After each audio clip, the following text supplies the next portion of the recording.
All right, so welcome back to another episode right here from SFA Live at Moscone. We are at the Winter Fancy Food Show. And as you know, we've covered everything from brands to products here. Now we're going to take a dive into the hospitality space. I've got George Morrone with Kimpton Hotels. And of course, you are the first ever culinary director over there. So First of all, hi, Paul. Thank you for having me. Yeah, yes, I am. Great to have you, Yes, and congratulations. Well, thank you very much. Yeah. It's a job that I've wanted for a long time in my career. Just to put it in short, not being an executive chef anymore, but being a director of culinary, I love mentoring and nurturing and finding the future creative talent for Kimpton. For us to continue that level of integrity that we've always had. Yeah, I don't think too many brands, whether it's a concept brand or a hotel brand, have really put in the time and effort, I think, to develop, positions like this before. So this is really, I think, an advancement, a great advance move by Kimpton to do this. I would have to agree with you. It's hard with 55 plus outlets now. Yeah. To keep pushing the bar and raising the bar. Yeah.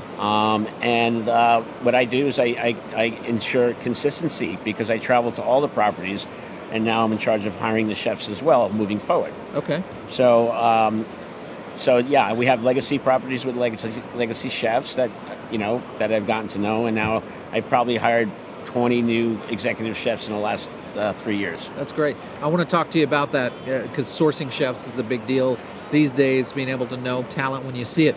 How did you get into the restaurant business? What was it that drew you to hospitality? Well, I had a choice between the dry cleaning business or food. And there's a bakery next door when I was young. That's how it started. Ended up Culinary Institute.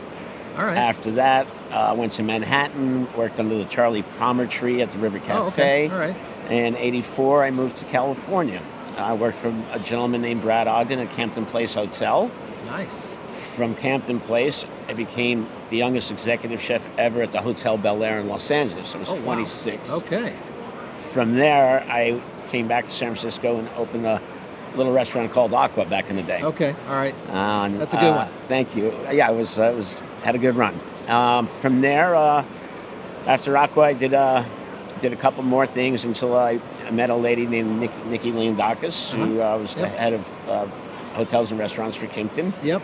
And we created this little restaurant in the Palomar Hotel here in San Francisco. Right over here around the corner. Called the Fifth Floor. Yep.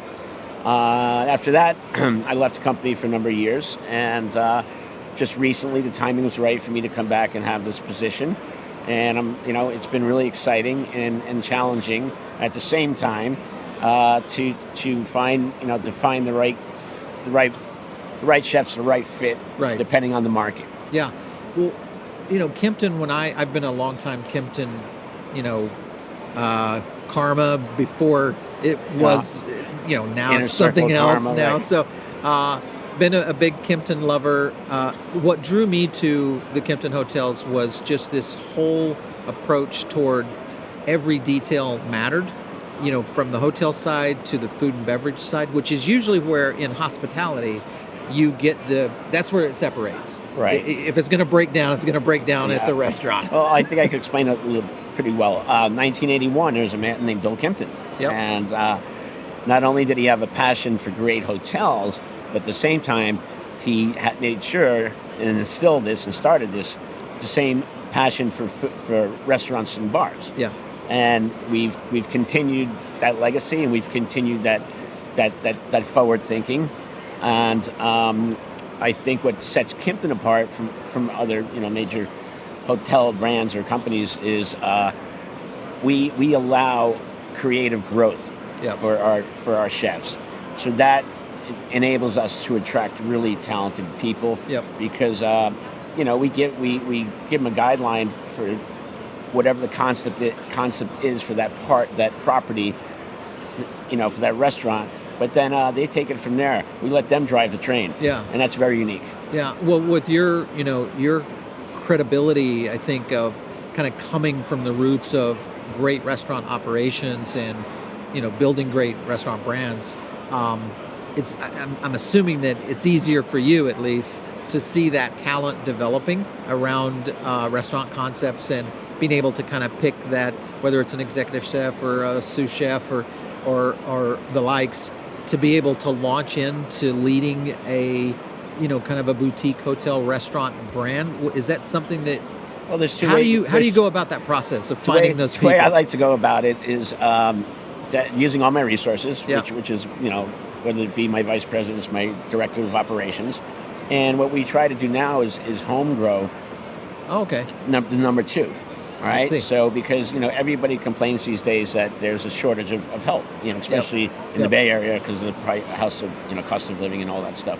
But even other markets, people now are in the tech business. We're losing. It's dwindling. So what we've looked at and we've been successful with it is grooming the number twos, and then promoting them as we grow as a company. Yeah. And that way they already know our philosophies, our financially how we operate. So it's been a successful formula for us. Yeah, absolutely. All right, so let's talk a little bit about the boutique hotel and the boutique food connection.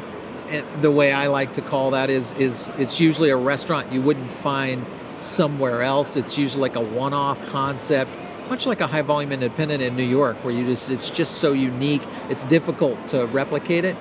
Much like the hotels with Kimpton, almost every hotel has its own unique personality, and the Absolutely. restaurant seems to do the same. Is that something that is a planned process for you guys?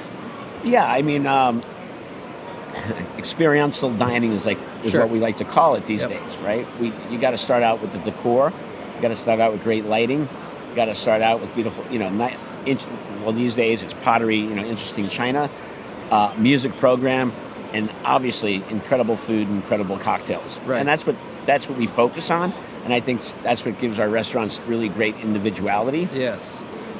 We like to enroot ourselves in the local communities. Yep. And cater to locals, as well as catering to our hotel guests. Okay, all right.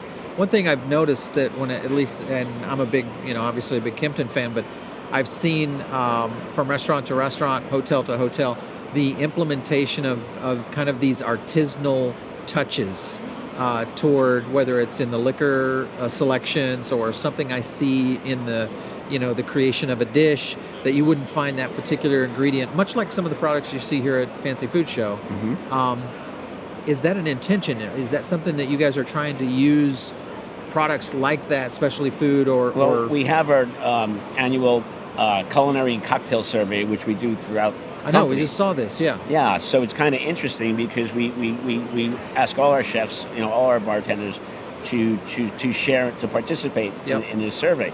And that's how you, because of sharing information, and we get it all from the field, right? We get all our information from the field, but we ask through either the cities that they live in or through traveling. Traveling is a big part of learning and growing of what's trending out there. And as you see now, as you brought up, in a lot of our Kimpton restaurants and bars, the bartenders using edible garnishes. Yeah. And that's been really fun. Yep. And then the chefs are doing fermentations and food wellness. I think people spend a lot of money these days dining out, and they know exactly what they're looking for and searching, to spend their money these days because of how the last 20 years, how America has grown. Yep. Has grown up about how where product comes from, how has it grown. Sure. And then obviously the highest quality. We seek out the highest quality ingredients. Definitely organic, farm to table as much as we can do in certain markets. And then sitting here at this fancy food show here, there are certain situations where a chef can source something that we can find here at this show that we can't necessarily make in-house, but we source something that's artisanal and small batched. Yeah. So super high quality, unique elements. Yep, yeah. That really kind of, and those are the ones that are the most difficult to replicate in most cases. Where Absolutely. you can go in that direction. All right. So as you're charged with culinary development of both staff Are you involved in the Concept. design of concepts and menus now? When I'm asked to, when I'm called to, we do have a concept development team, Okay. but we're growing at a rapid pace. Yeah. I might be asked to work on some given direction, to work on a concept that's going to be used for a new ownership group to take Okay. a look at what we might do in a market like Indianapolis or Right. Cincinnati. Yes, but for the most part, we have that crew. I get involved a little bit later. More in the operations side, Yeah, working yeah. with the teams Yes. to get things going. Well, the Uh, hiring, the training. Yeah. I do the openings. Oh, I'm okay. on the training team, and then I also responsible for doing workshops. When if a DO calls me and says, I think you need to come out here and take a look at this. Sometimes the train goes off the tracks, Yeah. and I'll go out and I mentor. I help. I point them in the right direction, get the train back on the tracks, and the chefs love it, and I get enjoyment out of it, and everybody wins. So Yeah, it's nice. I like it.